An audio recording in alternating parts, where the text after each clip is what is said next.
सच्चा वादा। एक थी चिड़िया, बड़ी भोली भाली सीधी साधी। उसके 2 छोटे बच्चे थे। चिड़िया ने बच्चों के लिए घोंसला बनाया। वो बच्चों के साथ उसमें रहती, मुंह अधेरे निकलती, दिन भर इधर उधर घूमती, दाना दिनकती। शाम होते घर आती। नन्हे नन्हे बच्चे चूं चूं करते, माँ से चिपटते और खुश होते। चिड़िया उनको चुगा देती, परों को फुलाती, उनको प्यार करती और अपने रब के गुण गाती। एक दिन चिड़िया घर वापस आ रही थी। रास्ते में एक बाज ने उसे देखा। वो फौरन झपटा। बेचारी चिड़िया की क्या मजाल थी कि बच निकलती। बाज ने उसे दबोच लिया, चाहा कि हड़प कर जाए। चिड़िया घबरा गई। उसने अल्लाह मियाँ को याद किया और बाज से रोते हुए कहा, ऐ परिंदों के राजा, मुझे खाने से पहले मेरी एक बात सुन लीजिए।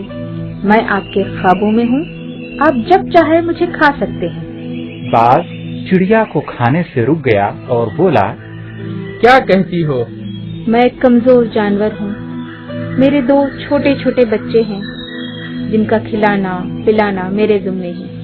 हर शाम मैं वहाँ जाती हूँ, उन्हें चुगा देती हूँ।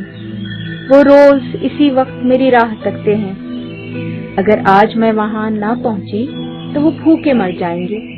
अगर आप मुझे इतनी इजाजत दे दें कि उनके पास हो आऊं, उन्हें खिला पिलाऊं, तो बड़ा एहसान होगा। फिर आप मुझे खा लीजिए।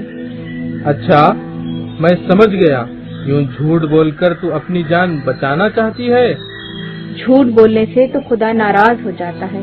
खुदा को नाराज करके तो मैं कहीं भी ना रहूंगी। मेरे तुम्हारे बीच खुदा है।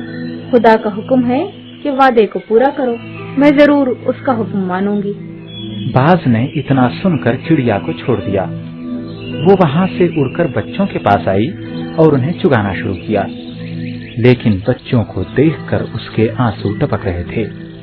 वो सोच रही थी कि अब थोड़ी देर बाद क्या से क्या हो जाएगा। मैं बाज का लुक़मा बन जाऊंगी और ये भोले भाले दर दर ठोकरें खाते फिरेंगे। बच्चों ने माँ की ये हालत देखी तो वो बड़े हैरान हुए।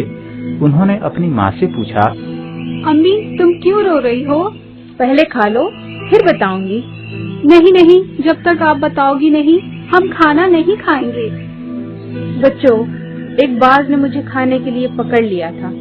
मैं बड़ी मुश्किल से ये वादा करके आई हूँ कि मैं अपने बच्चों को खाना खिला के लौट आऊंगी। बच्चे ये सुनकर रोने लगे। अब मुझे जाना होगा और बाज मुझे खा लेगा। प्यारे बच्चों, मेरे जाने के बाद तुम रोना नहीं, आपस में लड़ना नहीं, मिलजुल कर रहना और दाना दुनगा चुनकर खुदा का शुक्र अदा करना। वो बड़ा मेहरबान है। उसने चाहा तो कुछ ही दिन में जवान हो जाओगे। हम भी तुम्हारे साथ चलेंगे। चिड़िया ने उन्हें बहुत समझाया और डराया कि बाज तुम्हें भी खा जाएगा, मगर वो ममता के मारे किसी तरह न माने। तो चिड़िया उन्हें भी अपने साथ लेकर बाज के पास आई और बोली, मैं अपने वादे के मुताबिक लौट आई हूँ। मेरे साथ मेरे बच्चे भी आए हैं। ये मुझसे बहुत प्यार करते हैं। मेरे बगैर वहाँ जिंदा नहीं रह सकते।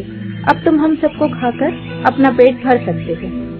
चिड़िया की सच्चाई और नन्हे मुन्ने बच्चों को देखकर बाज का दिल भर आया। चिड़िया की बातों का बाज पर बहुत असर हुआ। उसने चिड़िया को अपने बच्चों समेत घर जाने की इजाजत दे दी। चिड़िया हंसी खुशी घर लौट आई। उसने अल्लाह का लाख लाख शुक्र अदा किया। इस कहानी से ये सबक मिला कि सच्चाई में बड़ी ताकत होती है और जुल्म भी आखिर में सच्चाई के आगे झुक जाता है।